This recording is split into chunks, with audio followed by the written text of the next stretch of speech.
E aí, pessoal, tudo bom? Bem-vindos novamente. Visto que o BBB desse ano tá dando muito o que falar, eu resolvi fazer um videozinho pra gente refletir um pouco sobre esse fenômeno que são os reality shows. Segundo o Washington Post, a gente tinha mais de 300 reality shows em 2015 e acho que a tendência foi esse número crescer. A gente tem reality shows sobre tudo hoje, né? Desde programas de cozinha, como fazer o melhor cupcake, o encantador de cães, enfim, até férias com o ex. Não recomendo, tá? Mas, enfim, não programa as férias com ex. Então, resolvi pensar um pouco sobre isso e trazer algumas pesquisas e informações aí para vocês, né?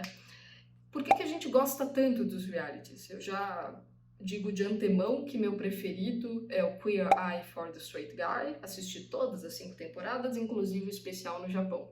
Gosto muito e também assisto o Encantador de Cães, sendo que eu não tenho cães. Mas vamos dar um passo atrás. O que é, quando aconteceu, por que existe os realities, né?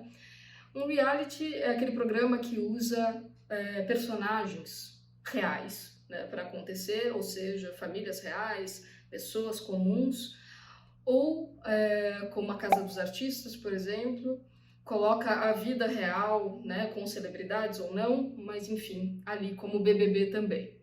Mostra um pouco de vida real, apesar de ser uma pequena bolha, um microcosmo ali, né? E é um fenômeno interessante, porque como coloca o Humberto Eco no seu artigo TV, a transparência perdida, Humberto Eco, aquele puta homão maravilhoso, ele fala que a televisão passa de uma veiculadora de fatos para uma promotora de fatos, uma promotora de realidade.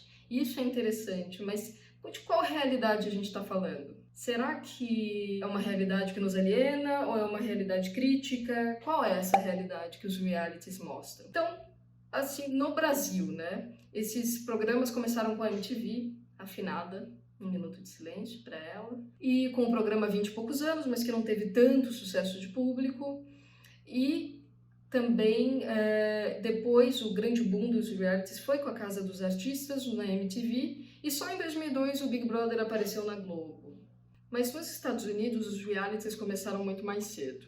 Muitos dos especialistas concordam que o primeiro programa que a gente pode chamar de reality show foi o An American Family, que aconteceu em 1973 e que foi produzido por um cara chamado Craig Gilbert,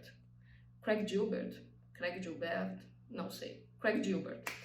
E ele viu uma família americana chamada Loud, The Loud Family, e ele achou que seria incrível fazer uma crítica social a partir da filmagem dessa família, ou seja, foi com uma ideia de crítica social. E foi aí que uma antropóloga, a Margaret Mead, olhou esse programa, escreveu artigos sobre eles, falando isso é uma nova forma de entretenimento. A gente devia pensar num nome para isso.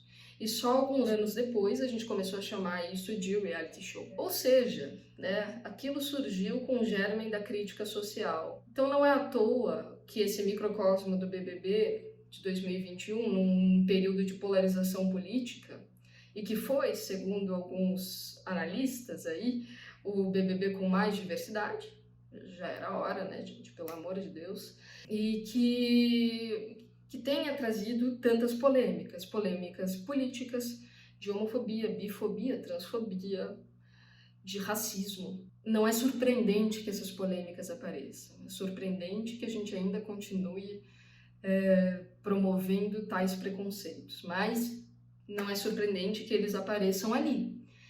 E também esse microcosmo pode ser interessante para explicar alguns conceitos sobre sociedade e sociologia que existem.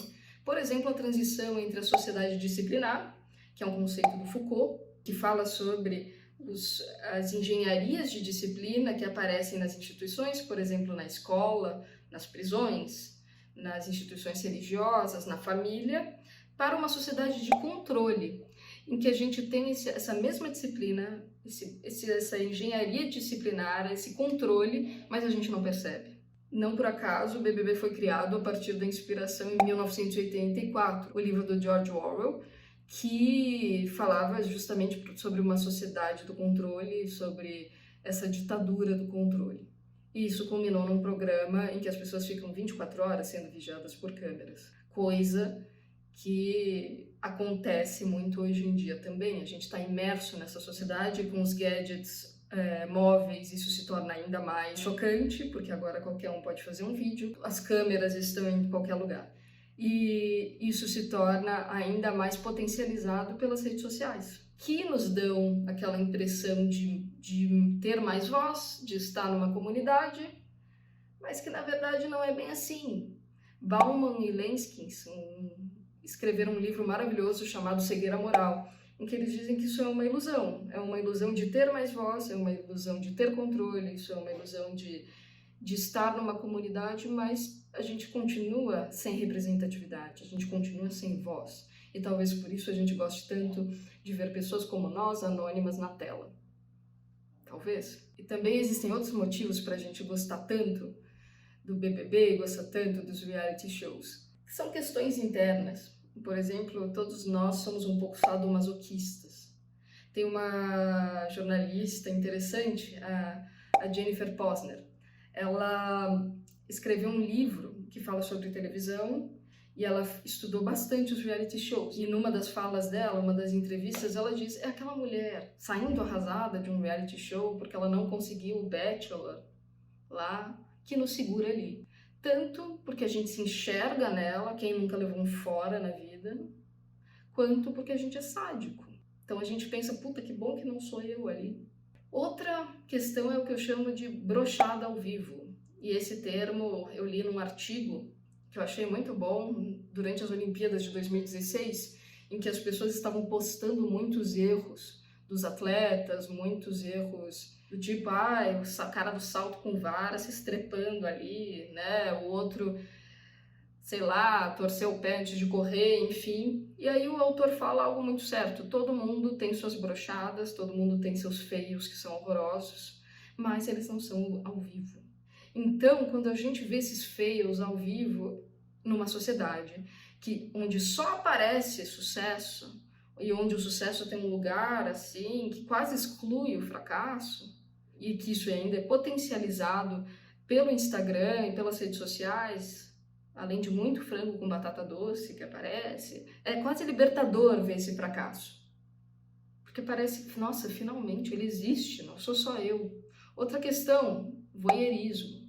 A gente adora, né? A gente adora saber da vida dos outros, a gente adora ouvir histórias, a gente adora aprender coisas diferentes. Então, ao mesmo tempo que eu gosto de me sentir representada na tela, é muito bom, às vezes, descobrir culturas diferentes. Eu vi um reality sobre casamento cigano. Não poderia ser mais distante da minha realidade. Teve um pouco de sadomasoquismo? Teve. Ver a noiva sofrendo e tal. Mas também foi para conhecer aquela realidade que é tão diferente de mim. E nisso tem uma dica muito legal, que é o livro e o documentário, que se chama O Voyeur, que foi escrito pelo autor Gay Tellesi, um super jornalista literário. É uma história fantástica. Então, queria perguntar para vocês, e aí? Com que você se identifica? Com que realities você se identifica? Será que a nossa vida está virando um reality? Já que a gente está sendo monitorado 24 horas por dia, inclusive na nossa casa, quando a gente entra no computador, inclusive quando vocês estão vendo esse vídeo. Será que os realities nos alienam ou são uma crítica social relevante? Quero ouvir vocês. Até a próxima, gente. Obrigada por escutarem.